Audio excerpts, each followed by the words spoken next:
Sejam bem-vindos ao canal Reflexões Católicas. Aqui você encontrará lindas mensagens que lhe fará refletir a importância da presença de Deus em nossas vidas. Há tanto que se viver, minha gente. Passe no hospital e você vai ver. Quando a pessoa enfrenta o limite, a doença é assim, né? Ela nos retira todos os excessos. A gente fica muito de verdade. Encontre uma pessoa que está vivendo a indigência que a doença mostra, e você vai ver um ser humano de verdade.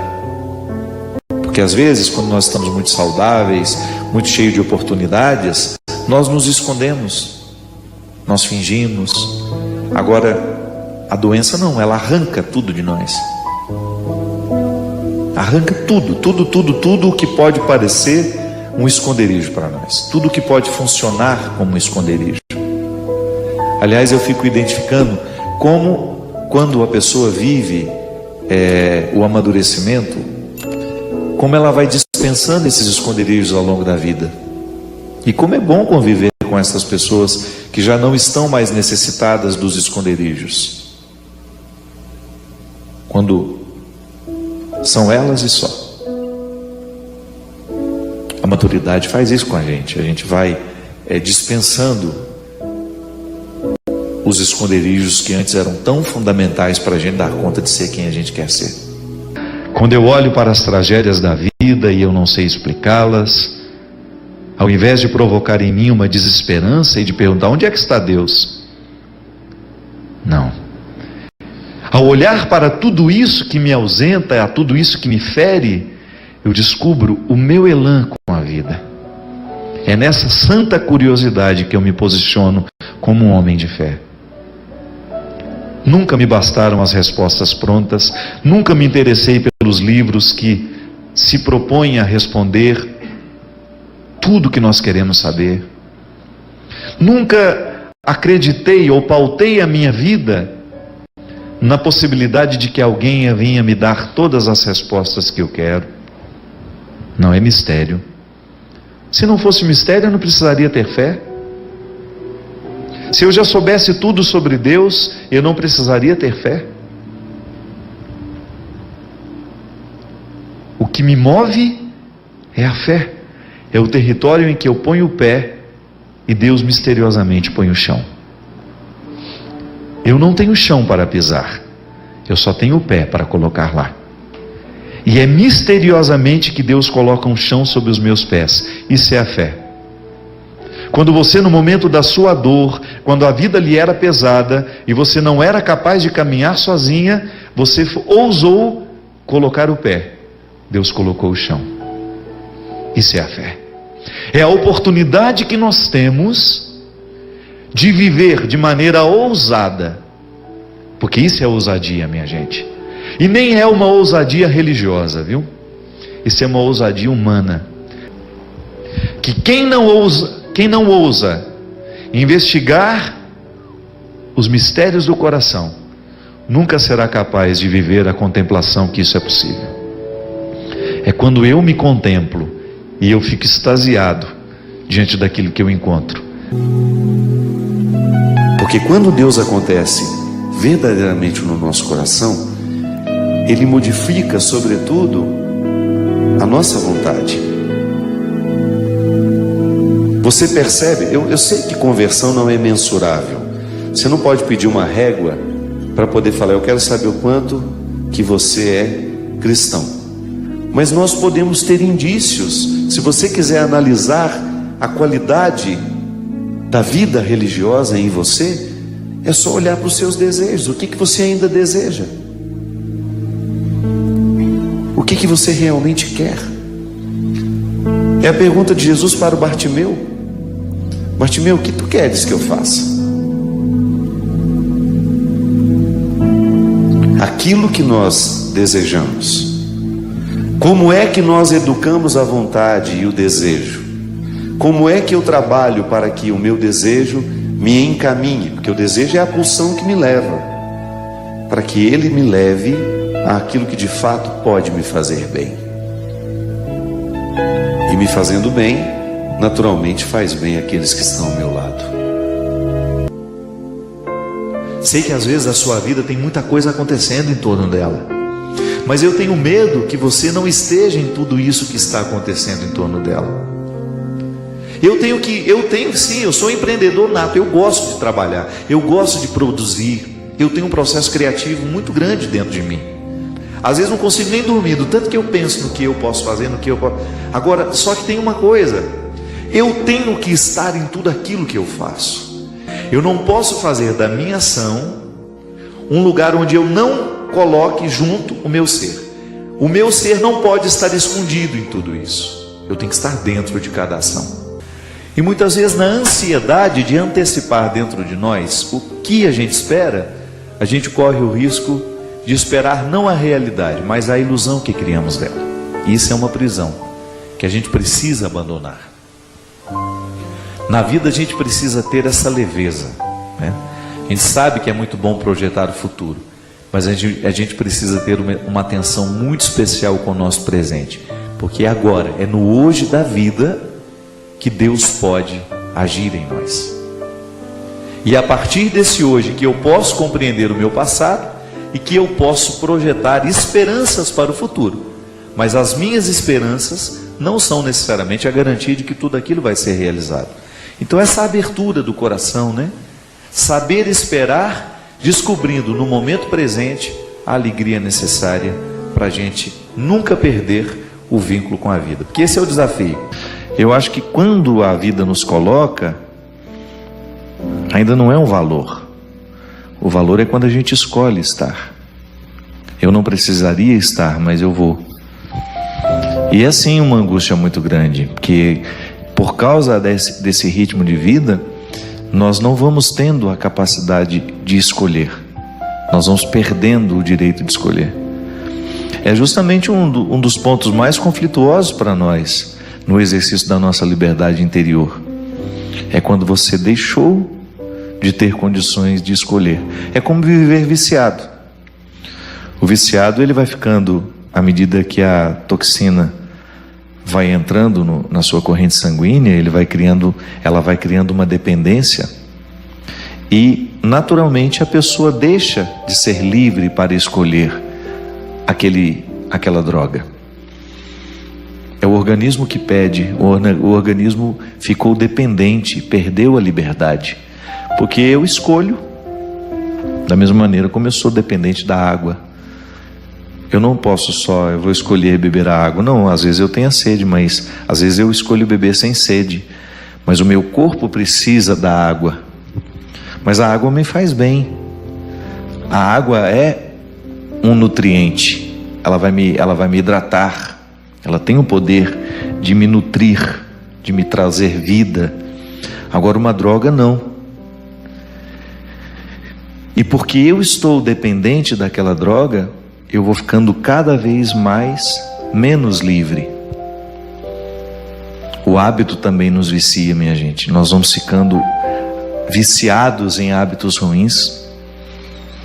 E quanto mais a gente vai ficando viciado, mais nós vamos perdendo a liberdade. Porque afinal de contas, ser livre é um projeto que nunca termina, né? Nós nunca estamos totalmente libertos. A antropologia cristã, ela nos ensina que a nossa liberdade interior precisa ser libertada diariamente.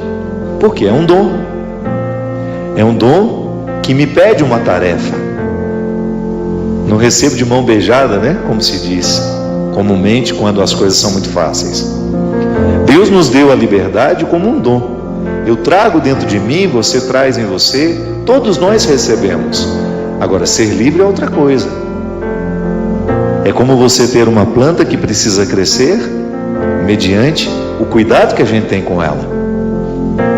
Quando você rega, quando você aduba, para que todo aquele potencial que há na semente se desenvolva e aquela semente possa tornar-se a árvore que potencialmente existe ali dentro. A mesma coisa é a liberdade. Poder dizer, hoje livre sou, é você assumir que você está num processo de libertação da própria liberdade. A liberdade está para o ser humano assim como a semente está para a árvore. É potência. Por que é potência? Quando você pega uma sementinha, todas as possibilidades daquela árvore estão dentro dessa semente, mas ainda não se tornaram a árvore, porque elas estão em potencial. É uma vocação, mas é também luta e empenho. Quando falamos dessa liberdade que já está no ser humano, mas que precisa ser conquistada, estamos nos referindo a uma liberdade fundamental. O que é fundamental? Aquilo que está na base, aquilo que faz ser o fundamento. E que também pode ser chamada de faculdade entitativa. Parece difícil a palavra, né? Mas vamos aprender essa palavrinha nova. Entitativa é tudo aquilo que se refere ao ente, ao ser. Na filosofia, o ente é o ser.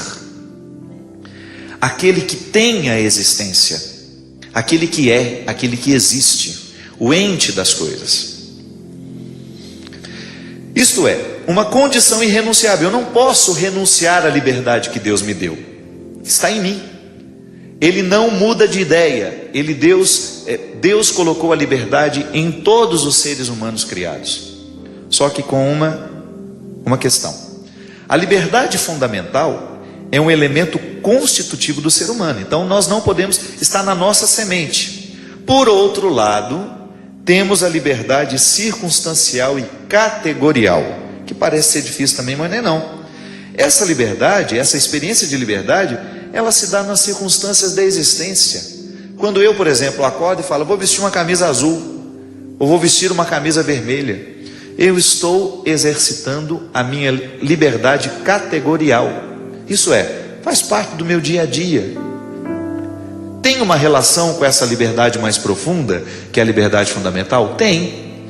Porque a minha liberdade de escolher no meu dia a dia o que eu escolho, pode influenciar, né? O que eu escolho pode influenciar a libertação da minha liberdade interior ou não. Por exemplo, se eu escolho fumar, quem é viciado hoje, um dia, livremente, andou na direção do cigarro.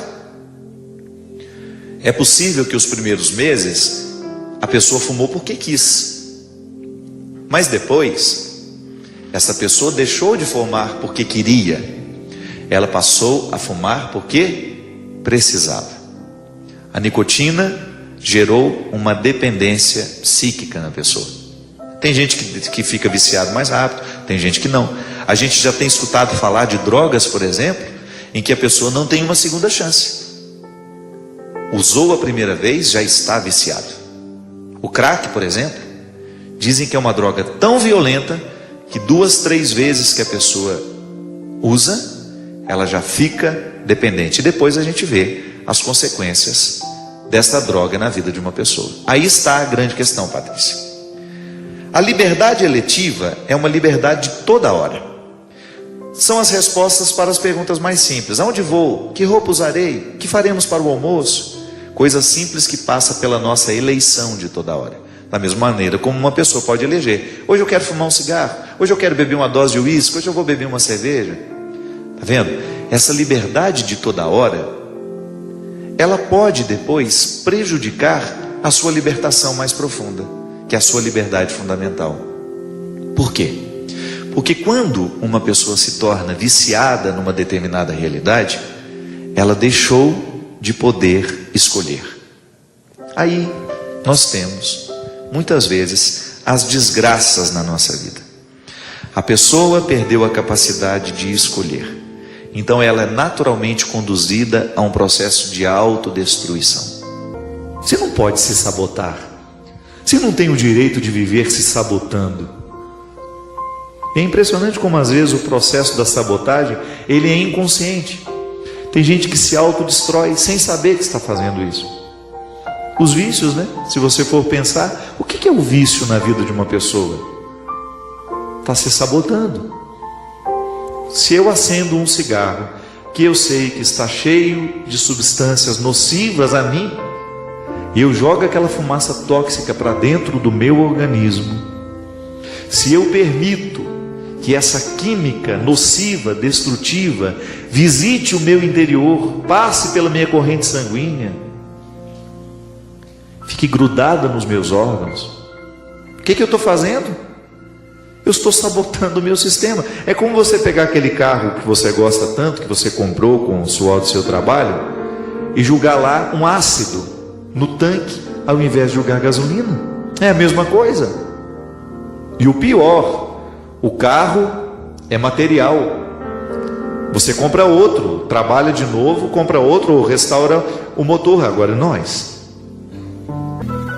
Deus não me livra da batalha. Ele apenas batalha comigo. Me fortalece. Então eu não posso desistir. Eu não posso desistir e eu preciso fortalecer o meu desejo. Eu preciso fortalecer a minha vontade diariamente para que eu dê conta de tudo aquilo que faz parte das minhas demandas. Eu fico olhando para mim mesmo, né? Quantas fases da minha vida que foram pesadas, difíceis, que na hora que eu estava passando, eu queria quase que fugir daquilo. Insuportáveis. Eu me lembro no meu processo, né? Até me tornar padre. Por incrível que pareça, a minha vida como seminarista me ofereceu muito mais dificuldades do que a minha vida de padre. Eu enfrentei momentos muito difíceis durante o meu processo de estudo para tornar-me padre. E eu fico vendo como foram importantes esses momentos na construção da minha identidade sacerdotal. Até mesmo antes de falar da minha identidade sacerdotal, como esses momentos foram importantes na construção da minha estrutura humana. Mas sabe o que eu pedi a Deus ontem? Que eu fosse alguém que tivesse sempre fome, que eu nunca me sentisse saciado, porque se eu me sentir saciado, eu corro o risco de trair o que há de mais sagrado em mim. Quero continuar com fome. Como diz o poema da Adélia Prado, né? Nem a faca, nem queijo. Eu quero é fome. Eu quero é continuar com a minha alma desejosa. Eu quero continuar sedento de vida. Não quero me sentir satisfeito, porque eu tenho, claro, satisfação temporária, na medida certa. Eu não quero estar naquela sensação de que já alcancei tudo o que de mim eu poderia alcançar. Não. Eu quero sempre alimentar essa fome. A saciedade, ela corre o risco de nos colocar indispostos, né? Um para o outro. É igual um almoço. Quando você reúne, antes do almoço todo mundo conversa e todo mundo fala. À medida que as pessoas vão comendo, vão se alimentando, elas vão ficando pesadas, né? E depois você fica incapaz de dar um recado se você precisar, porque o alimento pesou. Então a fome tem um significado interessante. Ela nos dá uma disposição para ir atrás do alimento. É isso que eu quero. Fazer da minha vida uma experiência constante de fome. Desejar ardentemente viver. E nunca sentir que a satisfação encontrada é o ponto final das minhas procuras e das minhas buscas. As minhas esperanças eternas, as minhas esperanças escatológicas movem o meu coração para que eu tenha uma postura cada vez mais saudável na concretude da história, do tempo.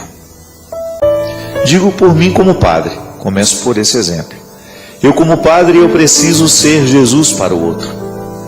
Todo cristão tem esse compromisso, mas o meu ministério me ordenou, eu participo do ministério de Cristo, eu participo do sacerdócio de Jesus e sou convidado a ser neste mundo, nos lugares onde frequento, para os meus amigos, para as pessoas que talvez tenham me visto uma vez na vida ou outra, numa celebração ou no momento sacramental.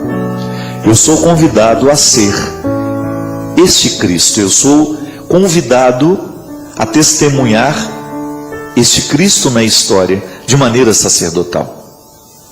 Não é que o padre é melhor ou pior, não. Ele tem uma responsabilidade diferente. Ele foi ungido para um serviço. Então eu preciso ter muita responsabilidade para que no exercício do meu sacerdócio eu retire os obstáculos que são próprios da minha humanidade. Se eu quero transparecer Cristo na história, eu preciso então olhar para mim todos os dias e, a partir da minha condição de homem consagrado, a partir dessa responsabilidade que tenho, identificar onde é que estão os obstáculos para que eu exerça bem a minha função. E que Deus esteja presente no coração de cada um, para que ao seu modo, ao seu tempo, vocês possam reconstruir dentro dos corações a vida que por ora está tão destruída, tão machucada, tão fragilizada.